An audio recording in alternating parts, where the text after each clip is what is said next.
On va en parler avec notre invité, le docteur Kobi Michael, qui est directeur de recherche à l'Institut national d'études sur la sécurité en Israël. Bonsoir, Kobi Michael.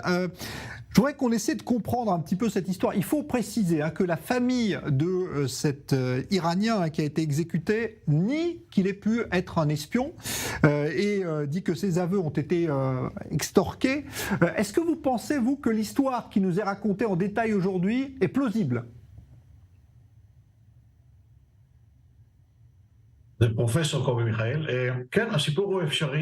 Oui, c'est une histoire plausible, est aussi vraisemblable.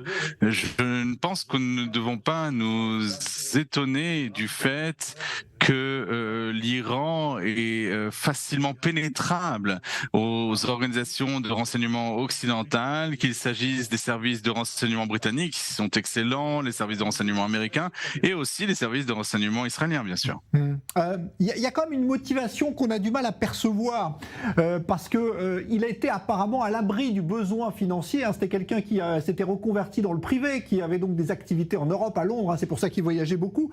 Quelle a pu être, à votre avis, sa motivation pour livrer un secret aussi important que l'existence du site nucléaire de Fordo ?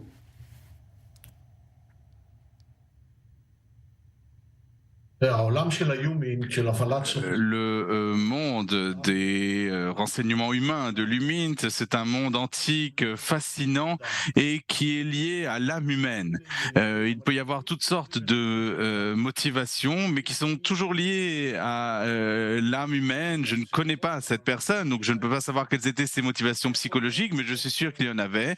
Cela peut être le résultat d'un sentiment de défiance profond face au régime, cela peut être un sentiment d'être persécuté, cela peut être le résultat de vouloir le respect, de vouloir la puissance. Il peut y avoir toutes sortes de raisons personnelles à ce type d'attitude.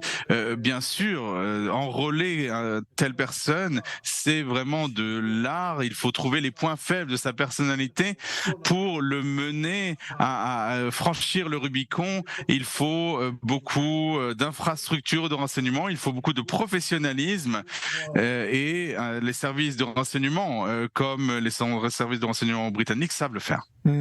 C'est une histoire qui rappelle, et en tant qu'Israélien, vous devez peut-être y penser aussi, celle de l'espion israélien Eli Cohen, qui avait infiltré l'État syrien jusqu'au plus haut niveau et qui avait recueilli des secrets absolument précieux pour Israël. C'est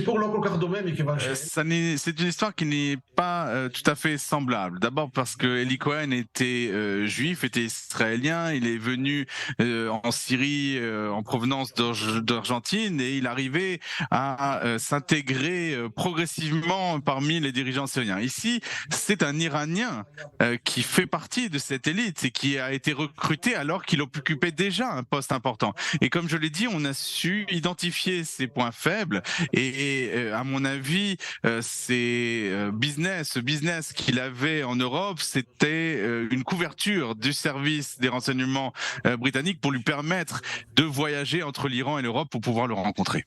Alors, il a livré des secrets extrêmement importants qui ont, semble-t-il, été exploités jusqu'à il y a très peu de temps, puisque d'après ces renseignements, d'après cette enquête, l'assassinat du chef du programme nucléaire iranien, le professeur Fakhrizadeh, qui a été attribué au Mossad il y a à peine 3 ans, serait également un nom qu'aurait livré cet espion. C'est-à-dire que ça recouvre une période très très longue, l'activité qu'il a eue.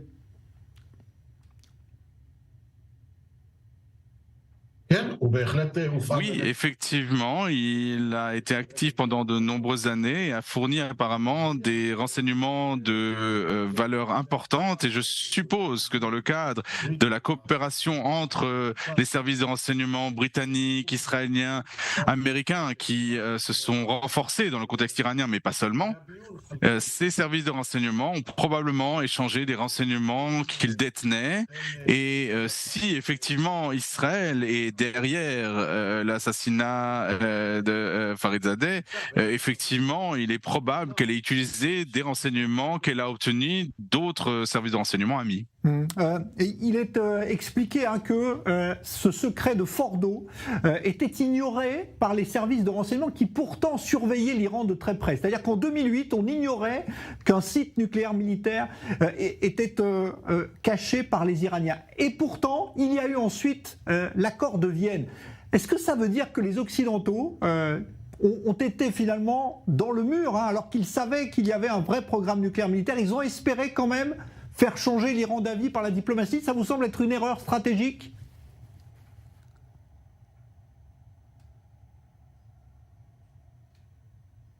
Je pense que dans une certaine mesure, c'était une illusion.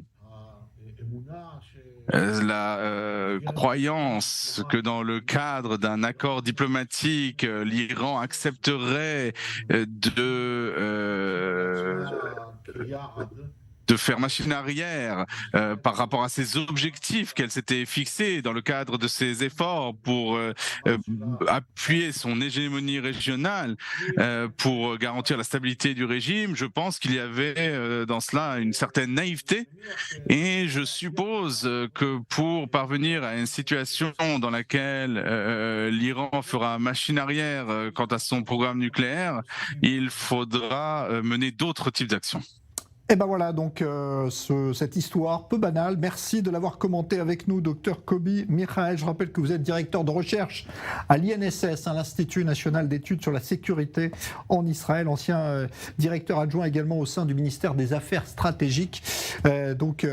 Cet espion pendu par l'Iran qui travaillait au service de la Grande-Bretagne. C'est une histoire passionnante que vous pouvez lire en détail sur le site du New York Times.